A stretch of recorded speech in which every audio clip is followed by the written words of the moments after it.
Olá a todos, estamos aqui mais uma vez na Chicla TV.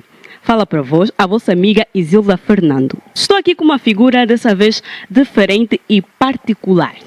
Ele que é religioso e está aqui para nos falar um pouco da sua trajetória quanto cristão. Bem, Leandro é o seu nome. Leandro, boa tarde.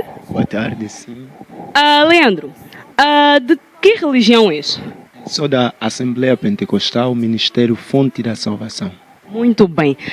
Leandro, dessa tua trajetória como cristão, né? Desde que escolheste ser cristão, eu tenho uma questão. Existem muitas doutrinas religiosas. Existe o judaico, o islamismo, entre outros. Eu queria saber por que justamente ser cristão foi a tua opção. Por que decidiste ser cristão? Excelente pergunta. Cristianismo não é uma questão de religião. Cristianismo é uma questão de modo de vida. As outras religiões têm algo que a religião cristã não tem. E a religião cristã tem algo que as outras religiões não têm. Por exemplo, se você olhar para os budistas, eles têm um Deus físico, quer dizer, tem uma estátua do Buda. Várias outras religiões têm uma estátua. Os hindus, os islâmicos acreditam em particular no mesmo Deus que nós, só que com uma corrente doutrinária diferente. Eu decidi ser cristão porque cristianismo é sobre fé. Cristianismo é uma questão de um Deus invisível, alguém que você não vê, e acreditar em coisas que os homens dizem que são histórias, quer dizer, contos de 2000 anos atrás, a respeito de um homem chamado Jesus que nasceu como carpinteiro, morreu numa cruz, ou seja, num madeiro, mas nós acreditamos que além da sua morte ele ressuscitou. E eu acredito no cristianismo porque pessoas morreram para defender essa mesma questão. Tinha muita gente que poderiam negar. Se fosse uma mentira o cristianismo, que Jesus não ressuscitou, eu não acredito que Pedro e os demais aceitariam morrer. Sabes o que é esconder uma mentira ao ponto de te baterem, ao ponto de te fustigarem? Não é possível esconder uma mentira por tanto tempo. Mas, então, quando nós olhamos para o cristianismo dessa maneira, nós entendemos que é algo pelo qual os homens, antes de nós, acharam que vale a pena morrer. Então, por essa causa, sou cristão, porque Jesus veio, morreu e ressuscitou. Muito bom mesmo. É impressionante como defende a sua fé. Bem, outra pergunta que me leva a fazer agora é: qual é o impacto de Jesus na vida de um cristão? Qual é a importância de Jesus na vida de um cristão? Como nós gostamos de dizer, Jesus é tudo em todos. Quer dizer, na vida de um cristão, Jesus é praticamente tudo. Nós olhamos para a pessoa de Jesus porque a Bíblia diz em João capítulo 1, versículo 1, que no princípio era o verbo, e o verbo estava com Deus, e o verbo era Deus. O que isso quer dizer? Quer dizer que no princípio era, no grego diz logo, que significa palavra, ciência ou ideia. Então no princípio era a ideia de Deus, e a ideia de Deus estava com Deus, e a ideia de Deus era o próprio Deus. E a Bíblia fala que essa ideia veio ao mundo. Então Jesus é parte de Deus, é o pensamento de Deus para a humanidade. Por isso há um impacto importante no cristianismo acerca de Jesus, porque sem Jesus não existe cristianismo. Por isso o cristianismo, porque descende de Cristo. Bem, isso me leva a outra questão. Isso é muito interessante. Existem dois meios de comunicação com Jesus que eu tenho visto: a orar e rezar. Eu gostaria de que nos esclarecesse aqui qual é a diferença entre estes dois. Quando é que estamos a rezar e quando é que estamos a orar? Oração e reza, né? Geralmente os termos só são diferenciados por causa das religiões. E porque rezar significa repetir. Re é um prefixo que se usa para uma repetição.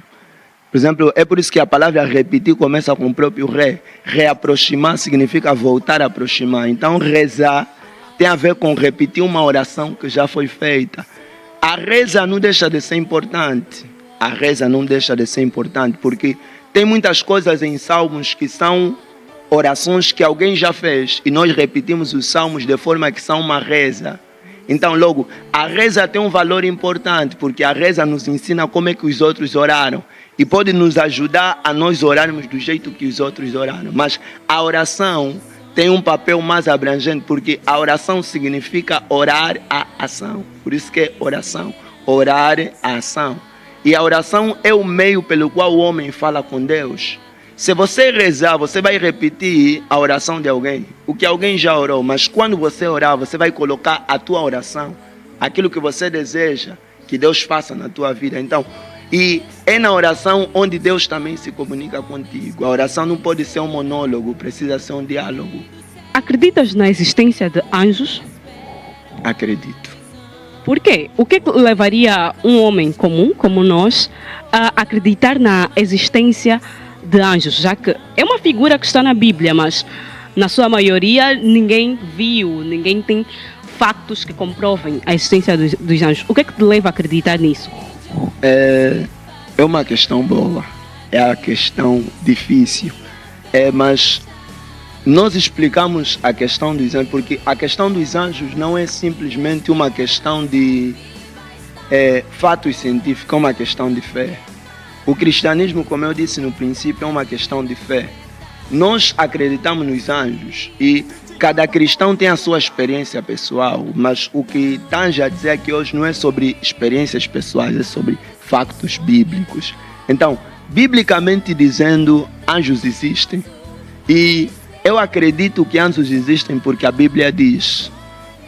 O que a Bíblia fala sobre os anjos? Porque se nós queremos acreditar que eles existem, precisamos conhecer quem eles são.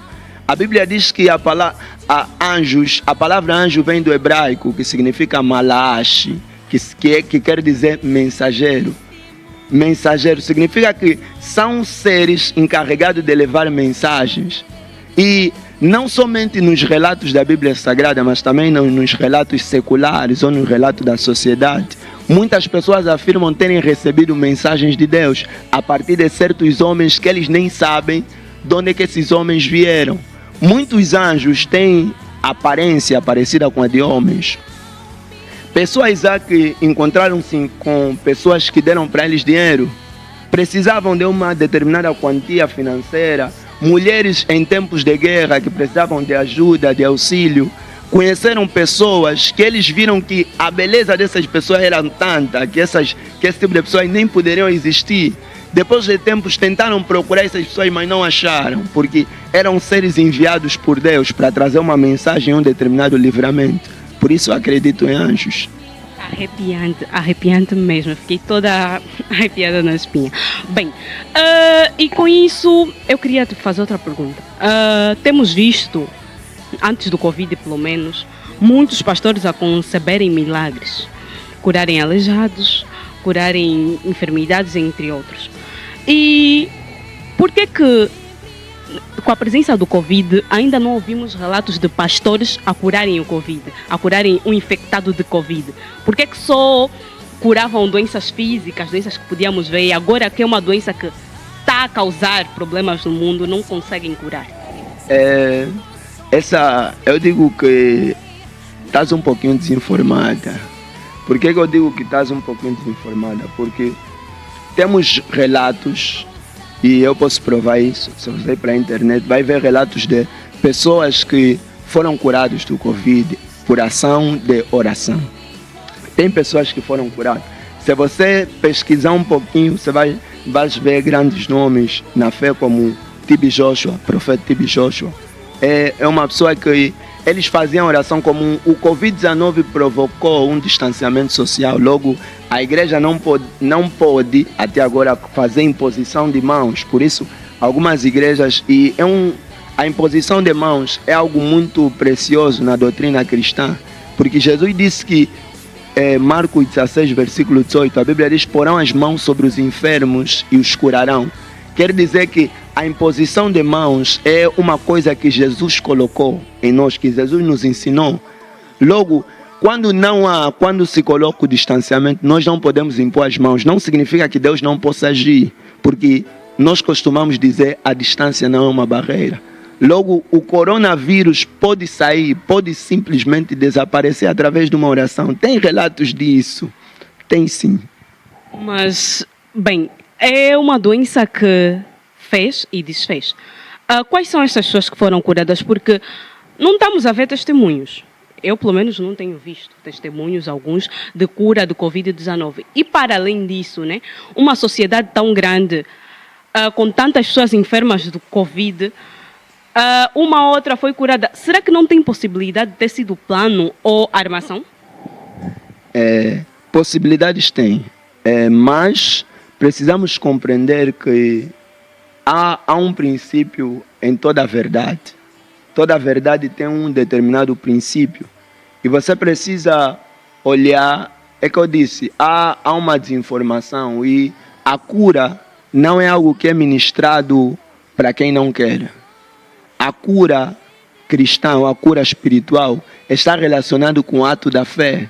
Se você não crer que Deus seja capaz de curar coronavírus, significa que na tua vida, ainda que você esteja com coronavírus e Deus tem a capacidade de curar, Deus não pode curar. A Bíblia diz que Jesus estava numa cidade chamada de Cidade de Nazaré. É uma cidade onde Jesus cresceu.